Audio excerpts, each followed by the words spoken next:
In today's update, a chilling death penalty case against an alleged corporate assassin, a former congressman heads to prison, a deadly explosion rocks Iran amid nuclear tensions, and a major advocate against Jeffrey Epstein's network is mourned worldwide.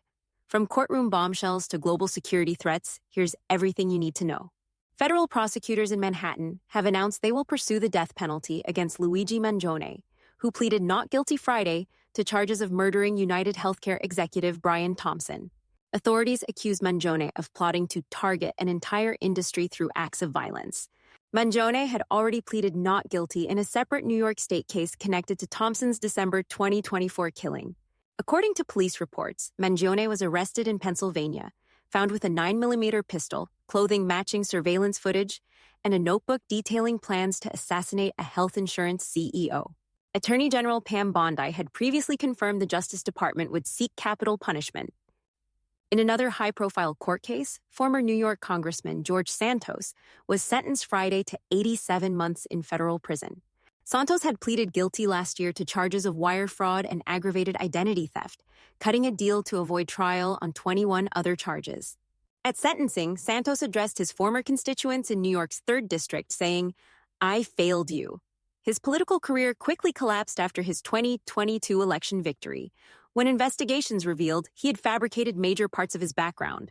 A House Ethics Committee report later found that Santos knowingly falsified campaign finance documents and misused donor money for personal expenses like Botox treatments and luxury items. He was expelled from Congress in 2023 by a 311 to 114 vote. Meanwhile, the U.S. government has filed its first terrorism-related charges against a suspected member of Tren de Aragua, the Venezuelan gang recently designated a foreign terrorist organization. Jose Enrique Martinez Flores, known as Chucky, was indicted in Houston for providing material support to a terrorist group and trafficking around 11 pounds of cocaine. Authorities described Flores as a senior leader within the organization. He was apprehended in Colombia on March 31st and remains in custody there, pending extradition. If convicted, Flores faces a potential life sentence and a $10 million fine. In Maryland, the wife and children of Kilmar Abrego Garcia have been moved to a safe house after the Department of Homeland Security mistakenly posted their home address online. The sensitive information appeared in court documents defending Abrego Garcia's deportation. Speaking to the Washington Post, Jennifer Vasquez-Sura expressed fear for her family's safety, criticizing the government's handling of their case. Vasquez-Sura clarified that although she had filed a protective order in 2021 during a marital dispute, she chose not to pursue it further. She denounced ICE's decision to deport her husband, describing it as an unjust act based on an unproven association with MS-13, a claim the Trump administration has made. In Washington, a federal judge has blocked key parts of President Donald Trump's executive order on U.S. elections. U.S.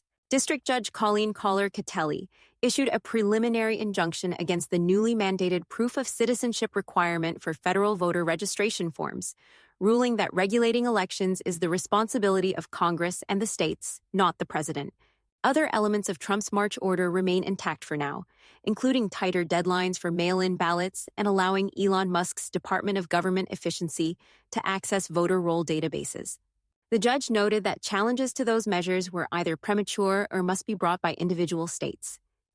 Questions about security at the Pentagon have intensified following revelations that Defense Secretary Pete Hegseth had an unsecured internet line installed in his office. Sources say the line allowed Hegseth to use the Signal messaging app on a personal device, bypassing Pentagon cybersecurity protocols. Investigators allege he shared classified details about a Yemen airstrike over Signal, prompting an internal probe by the Defense Department's acting inspector general. Pentagon officials emphasized that Hegseth never used Signal on his government computer. However, concerns linger over the lack of official record-keeping and the potential risks to national security. Vice President J.D. Vance defended Hegseth's actions, expressing full confidence in the defense secretary. Controversy also erupted in Milwaukee, where FBI agents arrested Circuit Court Judge Hannah Dugan. She's accused of helping Eduardo Flores Ruiz, an undocumented immigrant, evade ICE agents by secretly escorting him and his attorney through a restricted jury door.